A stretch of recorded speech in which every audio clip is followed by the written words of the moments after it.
Assalamualaikum warahmatullahi wabarakatuh. Sebelumnya, selamat pagi teman-teman. Semoga semuanya kabarnya baik-baik saja. Baik, kami dari kelompok 5 mata kuliah Fisiologi Tumbuhan dengan dosen pengampu Ibu Haslinda Yasti Agustin SPD MSI akan mempresentasikan tentang alokasi, translasi, dan respirasi seluler pada tumbuhan. Selanjutnya saya akan memperkenalkan anggota kelompok dari kelompok 5. Yang pertama, Siska Dwi Lestari, yang kedua Leliana Kurniawijaya, dan yang ketiga ada saya dari Salma Septiana. Untuk pembahasan yang pertama yaitu biosintesis pati dan sukrosa sebagai hasil fotosintesis. Pada tanaman, memang mengandung sejumlah kecil pati sukrosa dalam vakuola. Sintesis karbon ditentukan oleh siklus PCR biosintesis pati dan sukrosa yang dikenal dengan alokasi karbon.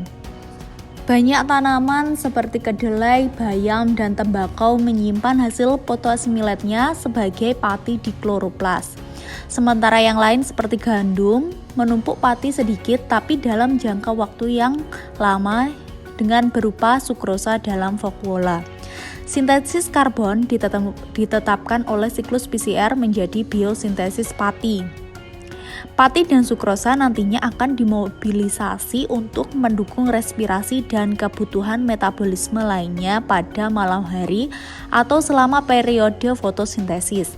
Sukrosa diekspor dari sel daun menuju jaringan non-fotosintesis dapat dimetabolisme segera, disimpan sementara sebagai sukrosa dalam vakuola atau dikonversi ke pati untuk jangka panjang penyimpanan di kloroplas. Untuk gambar di samping merupakan susunan dari amilosa dan juga amilopektin. Yang pertama yaitu amilosa merupakan bagian dari pati yang larut dalam air yang mempunyai berat molekul antara 50.000 sampai 200.000 dan bila ditambah dengan iodium akan memberikan warna biru. Kemudian yang bawahnya itu ada amilopektin yang merupakan polisakarida bercabang bagian dari pati, terdiri atas molekul-molekul glukosa yang terikat satu sama lain melalui ikatan 1,4 glikosidik dengan percabangan melalui ikatan 1,6 glikosidik pada setiap 20-25 unit molekul glukosa. Pati adalah suatu polisakarida yang mengandung amilosa dan juga amilopektin. Gambar yang A itu adalah alokasi karbon tetap antara kloroplas dan sitosol, dan yang B merupakan struktur dari sukrosa. Kemudian pembahasan yang selanjutnya yaitu dalam biosintesis pati dan sukrosa terjadi pada dua tempat yang berbeda. Untuk tempat yang pertama yaitu A, biosintesis pati di dalam stroma. Pati merupakan karbohidrat kompleks yang tidak larut dalam air dan berbentuk serbuk berwarna putih, tidak berasa dan juga tidak berbau. Amilum dapat dijadikan sirup glukosa dengan cara hidrolisa asam ataupun enzim. Pada hidrolisa tersebut keduanya menghasilkan gula reduksi. Sintesis pati di daun terjadi di kloroplas. Pati di daun terlihat jelas dalam mikrograf elektron dari kloroplas tanaman C3. Selain itu, dua enzim utama yang terlibat yaitu ADP glukosa, pirofosforilase, dan juga pati sintase ditemukan pada stroma kloroplas. Sintesis pati dalam kloroplas dimulai dengan heksosa fosfat yang dihasilkan oleh siklus PCR, fruktosa 6-fosfat. Fosfat heksosa stroma akan dikonversi menjadi glukosa fosfat. Komponen lain dari heksosa fosfat stroma dikonversi oleh dua enzim kloroplas, heksosa fosfat isomerase dan fosfoglukomutase. Glukosa kemudian bereaksi dengan ATP untuk membentuk ADP glukosa. Kemudian yang selanjutnya yaitu biosintesis sukrosa di dalam sitosol.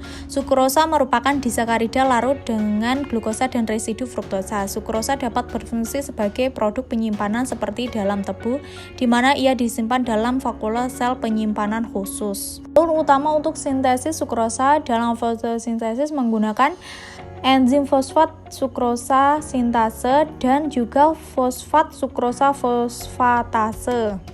Energi yang disediakan oleh hidrolisis sukrosa 6-fosfat mungkin berfungsi sebagai akumulasi konsentrasi sukrosa tinggi. Sukrosa menyimpan tanaman. Enzim lain sitoplasmik yang mampu mensintesis sukrosa adalah sukrosa sintase. Setelah di sitoplasma, 2 molekul trisfosfat dikondensasikan untuk membentuk fruktosa bifosfat. Selanjutnya, fruktosa bifosfat masuk fosfat sitosol heksosa dan dikonversi menjadi glukosa fosfat. Seperti dalam kloroplas, sitoplasma mempekerjakan dari enzim kloroplastik. Beberapa fosfat yang dihasilkan dalam sintesis sukrosa digunakan untuk menumbuhkan UTP, sementara sisanya dapat masuk kembali dalam kloroplas untuk pertukaran trisfosfat. Sukrosa translokasi dari daun ke organ penyimpanan seperti akar, umbi, jaringan, dan biji berkembang paling umumnya disimpan sebagai pati. Konversi sukrosa dengan pati umumnya diduga melibatkan pembalikan dari sukrosa sintase reaksi. Kemudian yang selanjutnya alokasi dan translokasi fotoasimilasi, yaitu fotoasimilat adalah translokasi jarak jauh. Untuk membedakan antara translokasi zat organik dan anorganik pada tanaman, yaitu dengan menghilangkan cincin kulit kayu yang di dalamnya mengandung floem dari kayu yang mengandung xilem. Sebuah analisis dari eksudat phloem memberikan bukti lebih langsung dalam mendukung kesimpulan bahwa fotoasimilat translokasi yaitu melalui floem. Hal ini dikarenakan unsur translokasi di floem adalah tidak seperti pembuluh xilem dan trakeid sel-sel hidup saat fungsional. Sel-sel ini mengandung pada sitoplasma yang aktif secara metabolik dan karena tindakan penyegelan yang melekat dari sitoplasma tidak memancarkan isinya sama mudahnya seperti melakukan pembuluh xilem.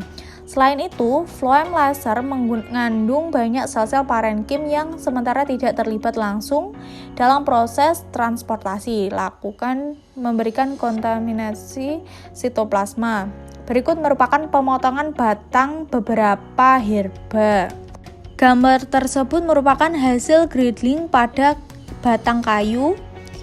Jaringan floem dapat dihilangkan dengan memisahkan floem atau kulit dari xilem atau kayu di dalam kambium. Gambar tersebut merupakan tangkai daun tebu setelah 10 menit fotosintesis, dan yang berwarna abu-abu merupakan lokasi radioaktif pada floem. Setelah 10 menit, fotoasimilat radioaktif diangkut dari daun yang dimobilisasi dengan membekukan tangkai daun dalam nitrogen. Penampang dari tangkai daun beku disiapkan dan ditempatkan dalam kotak dengan X-ray film. Gambar yang dihasilkan pada X-ray film atau radioautograf menunjukkan bahwa fotoasimilat radioaktif yang translokasi dari daun terlokalisasi secara eksklusif di floem. Kemudian yang selanjutnya yaitu arah translokasi ditentukan oleh hubungan sumber zinc. Gambar tersebut merupakan gula dari seri Raffinosa stasiose, dan verbasose, terdiri dari sukrosa dengan 1, 2, atau 3 unit galaktosa masing-masing. Semua gula dalam seri Ranifosa termasuk sukrosa, yang merupakan gula non-produksi. Pada tanaman, akar, jaringan batang, dan buah-buahan adalah contoh dari organ dan jaringan yang biasanya berfungsi sebagai zinc. Gambar tersebut merupakan jaringan floem dari batang tanaman tembakau. Gambar tersebut merupakan adanya proses pengangkutan bahan makanan dalam tumbuhan atau yang dikenal dengan translokasi. Translokasi merupakan pemindahan hasil fotosintesis dari daun atau organ tempat penyimpanan ke bagian lain dan tumbuhan yang memerlukannya. Selanjutnya kita akan membahas tentang respirasi tumbuhan. Jadi respirasi tumbuhan adalah proses penyerapan molekul oksigen yang terdapat di udara bebas untuk menghasilkan air, karbon dioksida, dan energi yang digunakan untuk tanaman tumbuh dan berkembang. Selama respirasi, energi bebas dilepaskan dan disimpan sementara dalam senyawa ATP yang dapat dengan mudah digunakan untuk pemeliharaan dan perkembangan tanaman. Dalam respirasi tumbuhan memberikan reaksi kimia berupa C12H22HAI11 plus 12O2 menjadi 12CO2 plus 11 H2HAI. Reaksi ini merupakan kebalikan dari proses fotosintesis, di mana CO2 menjadi produk atau menjadi hasil dari respirasi, sedangkan fotosintesis, oksigenlah yang menjadi produknya dari fotosintesis tersebut. Selanjutnya kita akan membahas sekilas tentang pernafasan. Jadi, glukosa paling sering disebut sebagai substrat untuk respirasi. Namun dalam sel tumbuhan yang berfungsi menjadi karbon tereduksi berasal dari sumber seperti disakarida sukrosa, heksosa fosfat, dan trisosa fosfat dari degradasi pati dan fotosintesis. Polimer yang mengandung fruktosa dan gula lainnya seperti lipid, terutama triasylgliserol, asam organik, dan kadang-kadang protein, dapat dilihat seperti gambar di samping. Substrat untuk respirasi dihasilkan oleh sel lain proses dan memasuki jalur pernafasan, glikolisis dan jalur pentosa fosfat di sitosol dan plastid mengubah gula menjadi asam organik melalui heksosa fosfat dan trisosa fosfat, menghasilkan NADH atau NADPH dan ATP. Asam organik dioksida dalam siklus asam sitrat mitokondria dan NADH dan FADH2 dihasilkan menyediakan energi untuk fotosintesis ATP oleh rantai transport elektron dan ATP sintase dalam fosforisasi oksidatif.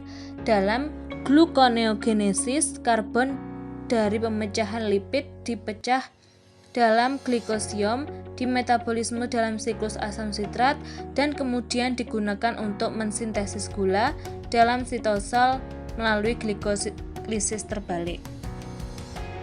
Selanjutnya, kita akan membahas tentang tahap-tahap dari respirasi. Ada 3 tahap dari respirasi, yaitu ada glikolisis, dekarboksilasi oksidatif, dan siklus Krebs. Yang pertama-tama kita akan membahas tentang glikolisis. Jadi, glikolisis berlangsung di sitoplasma dan ada 2 jenis reaksi, yaitu ada endogonik yang membutuhkan ATP dan eksogonik yang menghasilkan ATP. Pada glikolisis ini terjadi pemecahan glukosa 6 atom karbon menjadi asam pirofat 3 atom karbon. Pada tahap ini dihasilkan 2 ATP, 2 asam pirofat, dan 2 NADH.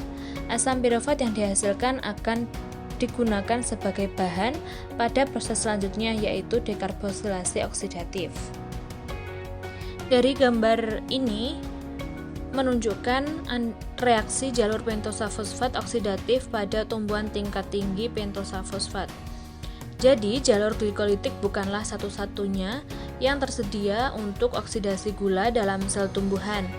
Berbagi metabolit umum, jalur pentosa fosfat oksidatif atau biasa dikenal dengan pirauheksosa monofosfat juga dapat menyelesaikan hal ini.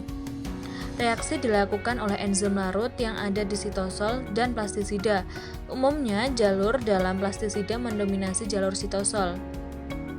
2 reaksi pertama dari jalur ini melibatkan peristiwa oksidatif yang mengubah glukosa 6-fosfat 6 karbon menjadi gula 5 karbon, ribosa 5-fosfat dengan hilangnya CO2, 2 molekul dan generasi 2 molekul NADPH.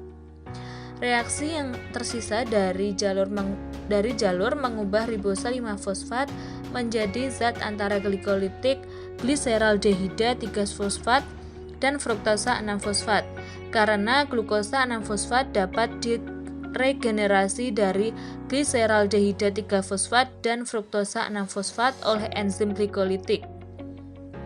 Hasil akhirnya adalah oksidasi lengkap 1 molekul glukosa 6-fosfat menjadi CO2 dengan sintesis bersamaan dari 12 molekul NADPH. Selanjutnya, kita akan membahas tahap kedua dari respirasi, yaitu ada dekarboksilasi oksidatif.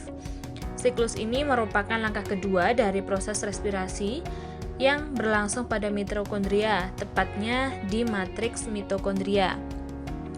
Dekarboksilasi oksidatif ini juga bisa disebut sebagai reaksi antara karena dekarboksilasi oksidatif merupakan reaksi sebelum masuk ke tahap selanjutnya yaitu siklus Krebs. Pada proses dekarboksilasi oksidatif terjadi perubahan satu asam pirofat menjadi satu asetil-CoA. Di tahapan glikolisis, jumlah satu senyawa glukosa akan menghasilkan dua asam pirofat yang berakibat akan membentuk pula 2-asetil-CoA. Proses ini juga membutuhkan koenzim A dan menghasilkan 2 NADH dari 2 NAD+. Dua molekul asetil-CoA akan menuju tahapan berikutnya yaitu pada siklus Krebs. Jadi, dekarboksilasi oksidatif ini menghasilkan 2-asetil-CoA, 2 CO2 dan 2 NADH. Selanjutnya kita akan membahas tentang tahapan terakhir dari respirasi yaitu siklus Krebs. Siklus Krebs merupakan daur di mana asam pirofat diubah menjadi asetil-CoA. Maka dari itu siklus ini juga sering disebut dengan daur asam sitrat. Tempat tahapan dari siklus Krebs ini berada di dalam matriks mitokondria.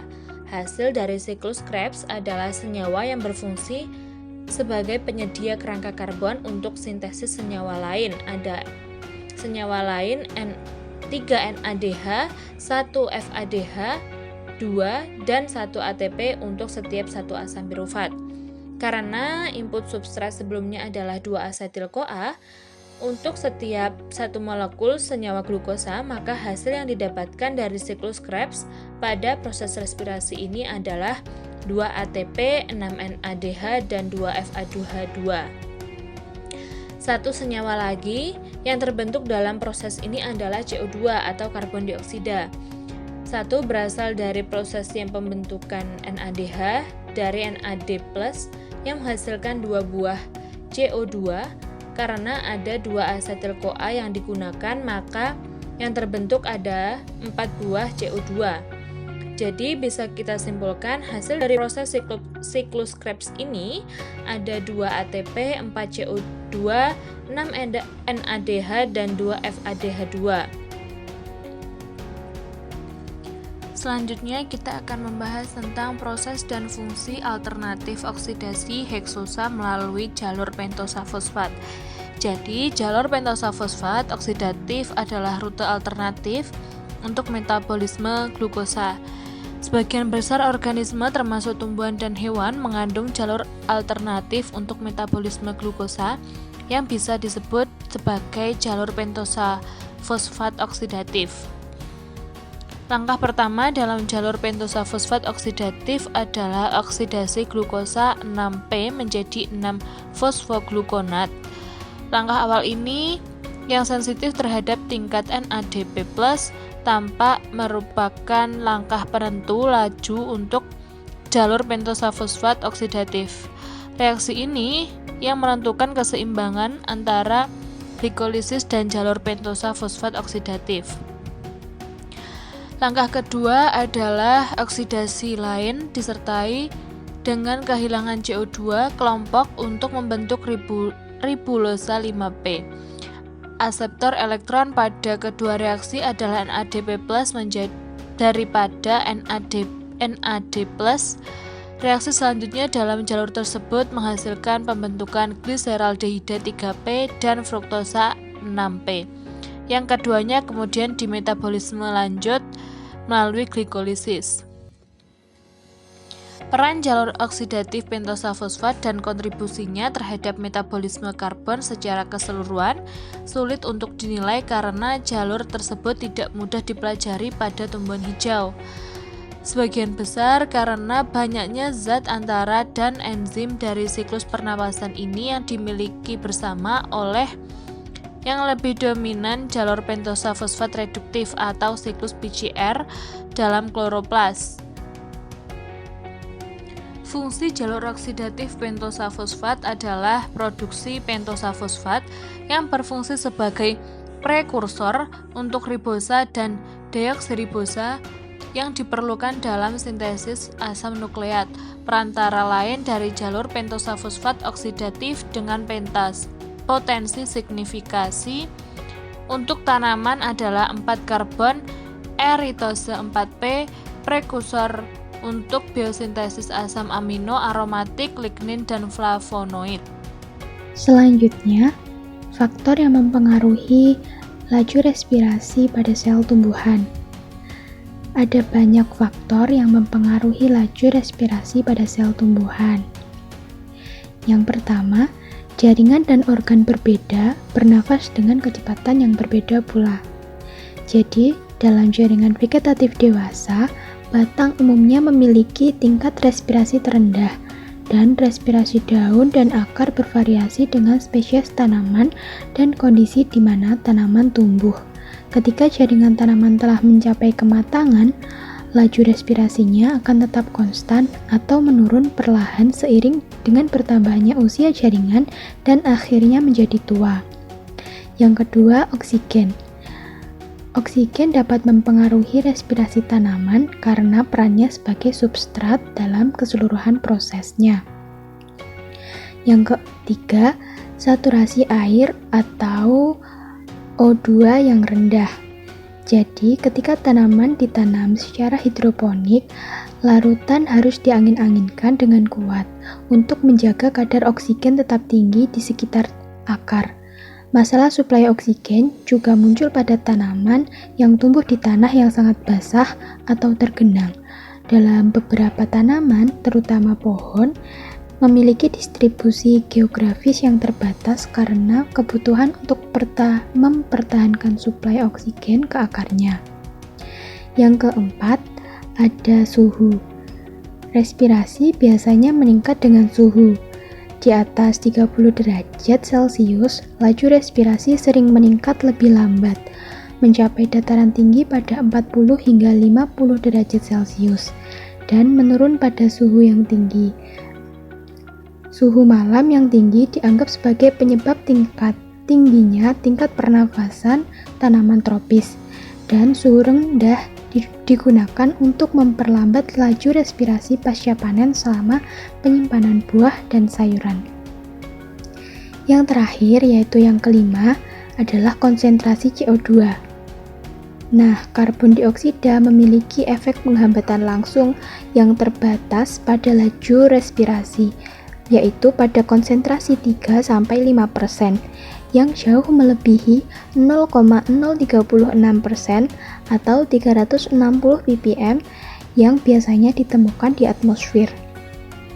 Yang terakhir, katabolisme lipid dalam biji, siklus glioksilat, dan gluconeogenesis. Pada biji yang berkecambah, itu menyimpan sejumlah besar lipid, terutama trigliserida, sebagai karbon cadangan yang biasanya ditemukan dalam sel penyimpanan kotiledon atau endosperma. Nah, asam lemak pertama-tama harus diubah menjadi bentuk yang lebih mudah ditranslokasikan oleh floem berair terlebih dahulu. Hal ini dikarenakan asam lemak dan minyak itu tidak larut dalam air. Jadi, tanaman tidak dapat mentranslokasikan lemak dan minyak melalui floem dengan aliran tekanan dari jaringan penyimpanan benih ke akar dan tunas yang memanjang di mana energi dan karbon diperlukan untuk mendukung pertumbuhan. Jadi, agar lebih mudah ditranslokasikan ke floem berair, ini biasanya diubah menjadi sukrosa atau kadang-kadang stakios yang siap ditranslokasikan dari sel penyimpanan yang mengandung tetesan minyak ke embrio di mana sukrosa dimetabolisme. Nah, berikut ini adalah gambar proses konversi trigliserida menjadi sukrosa yang melibatkan interaksi badan minyak, glioksisom, mitokondria, dan sitosol. Bisa dilihat pada gambar, proses konversi trigliserida menjadi sukrosa yang pertama adalah hidrolisis trigliserida menjadi asam lemak bebas dan gliserol yang dicapai melalui tindakan lipase enzim yang mungkin bekerja pada permukaan tetesan minyak. Asam lemak kemudian masuk ke glioksisom, dan di dalam glioksisom asam lemak mengalami beta oksidasi, yaitu rantai asam lemak terputus pada setiap karbon kedua dan menghasilkan pembentukan asetil-CoA. Beberapa asetil-CoA kemudian bergabung dengan oksaloasetat yang berasal dari mitokondria untuk membentuk 6 karbon dalam apa yang dikenal dengan siklus glioksilat. Sitrat pada gilirannya diubah menjadi isositrat.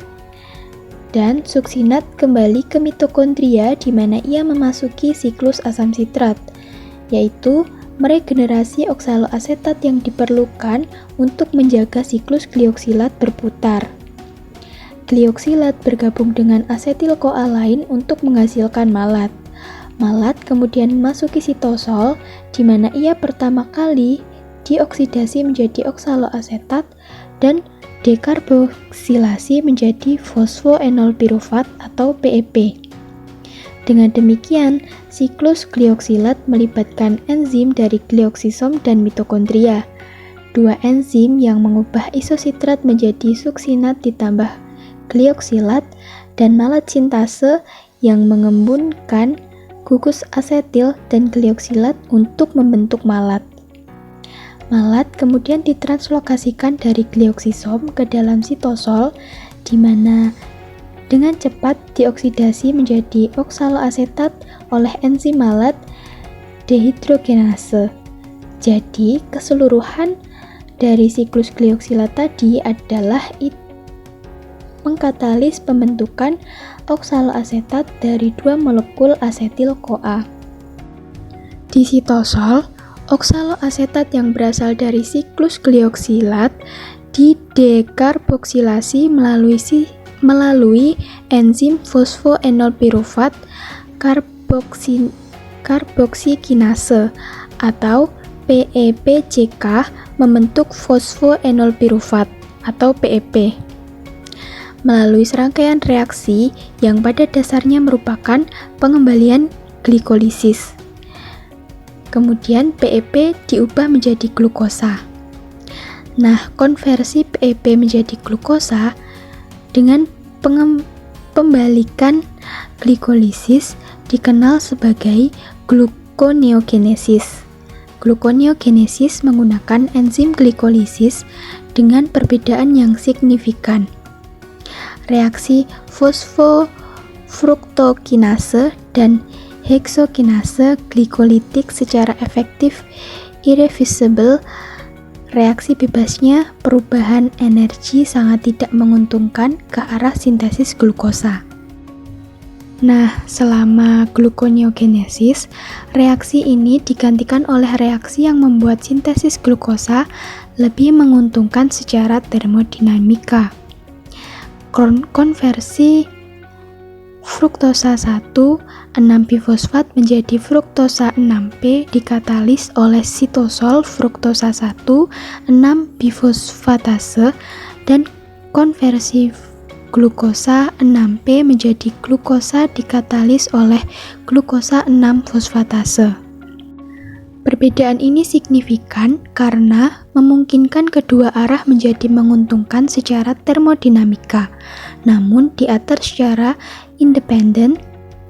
Satu arah dapat diaktifkan sementara yang lain dihambat, sehingga menghindari apa yang mungkin berakhir sebagai siklus yang sia-sia.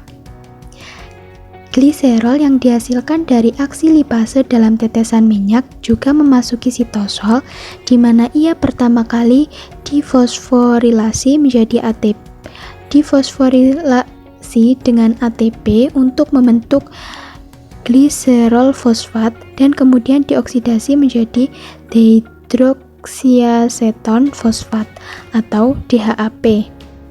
DHAP juga dapat diubah menjadi sukrosa melalui pembalikan glikolisis.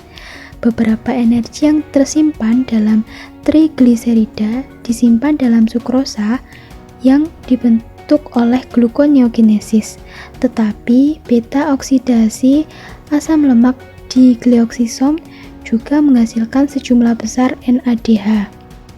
Glioksisom tidak dapat mengoksidasi ulang NADH secara langsung, tetapi dapat digunakan untuk mereduksi oksaloasetat menjadi malat. Malat kemudian pindah ke mitokondria di mana ia dioksidasi ulang oleh malat dehidrogenase.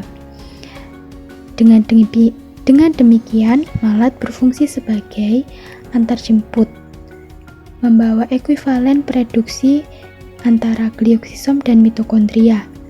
Reoksidasi malat di dalam mitokondria menghasilkan NADH yang kemudian dapat memasuki rantai transport elektron dan mendorong sintesis ATP. Sekian presentasi dari kelompok 5, kurang lebihnya mohon maaf. Wassalamualaikum warahmatullahi wabarakatuh.